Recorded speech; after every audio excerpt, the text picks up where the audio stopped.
Hi, I'm Andy Rowley from Bud's Shirt Makers in Piccadilly Arcade, and I'm going to give you 4 tips on silk ties and the inner story on what you should look for when purchasing and looking after a tie. My first tip is when you look at a tie, it should be cut what we call on the bias. If it's cut not correctly, when you wear the tie, it will twist round. The way you can tell if it's cut correctly, if you lay the tie flat and then pull it just gently.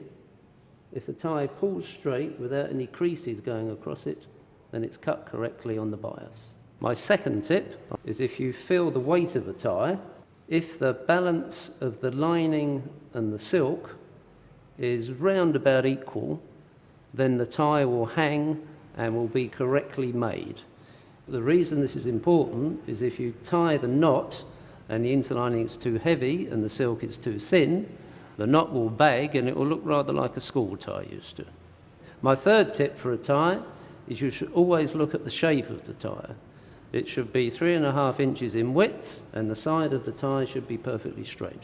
It means that it's of a classic cut and then you'll always be in style but not necessarily in fashion.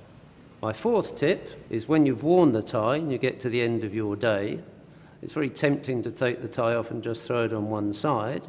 But silk is a living, natural fabric. So if when you take your tie off, you just gently roll it in your hand, like such, and then if you put it in a drawer, when you next go to wear it, the heat from your body will mean all the creases that are in from the knot will not be there when you come to wear it next time.